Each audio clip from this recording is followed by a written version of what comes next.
Much, Bruce. Robert? Well, I hate to bring bad news, but that's really all I do, actually.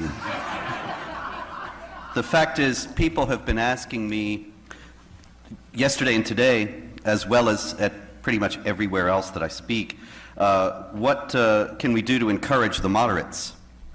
And I've got to tell you that there are moderate Muslims, but there is no moderate Islam. That is an unpleasant fact, but it is a fact, and I'll explain.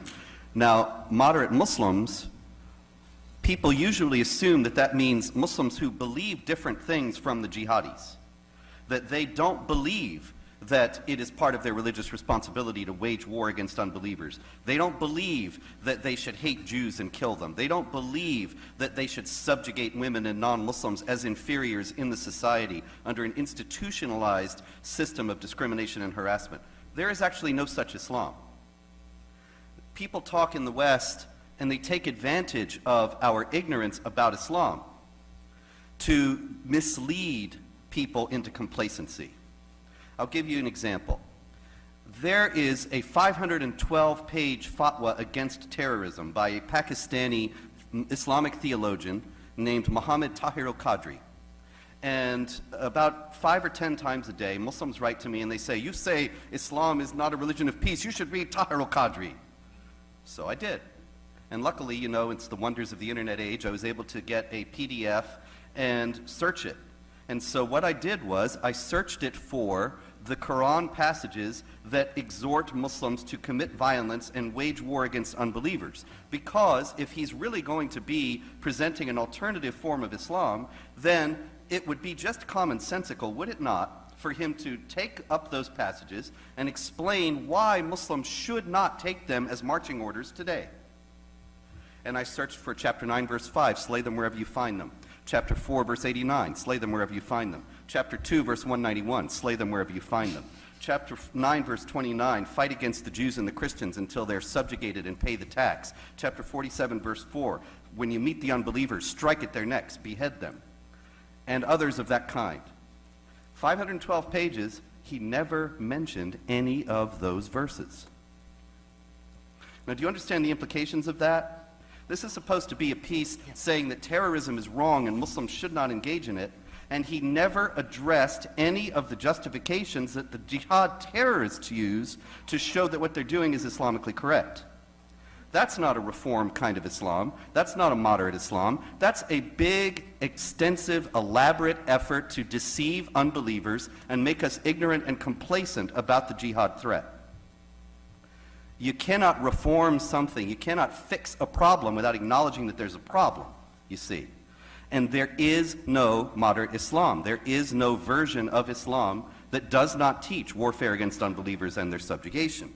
It's just like this. This does not mean, as Raymond and Bruce were saying, that all Muslims are doing this or all Muslims are even on board with this.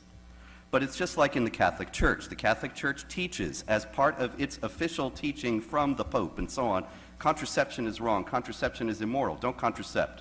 Survey after survey shows that 70, 80, 90% of Catholics use contraception. Now, we would be absolutely wrong, incorrect, to say that, oh, that means that the church doesn't really teach that contraception is wrong. It really does. It's just that most Catholics don't pay attention. Islam really teaches warfare against unbelievers. A lot of Muslims don't pay attention. That's just great. The problem is they have no theological leg to stand on in Islam, and therefore when they're challenged by the jihadis, and even when their children are recruited by the jihadis, they don't have any answer. The thing is, people have a lot of influences in their lives. Many of you have a religion, but you also have other perspectives, other priorities, other beliefs, and all of these things are complicated in everybody's heart and soul and mind. So that you have a spectrum of belief, knowledge, and fervor. Some people are very knowledgeable and very devout, whatever their religion may be, and some people bear the name of the religion, but they couldn't care less, or they don't know, or they're just more interested in something else. That's what moderate Muslims really are. They are people who just want to live their lives.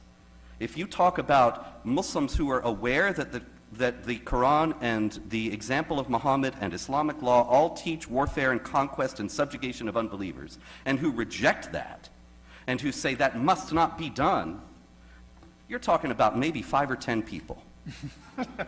I mean worldwide. out of 1.6 billion. Zuhdi Jasser and his friends. If you want to talk about actual Muslim reformers, it is exactly that way.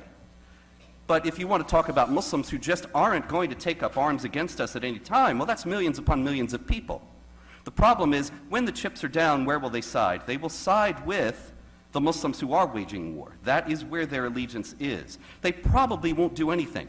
But to base our foreign policy and our domestic policy, our immigration policy, to base the future of our nation, to base our children's lives on the idea that the vast majority of Muslims don't want to do this, don't care about jihad and conquest and subjugation, and that somehow some large group of Muslims who are moderates are going to rise up and fight against the jihadis and stop them, that is not only foolish, that is suicidal. Thank you so much.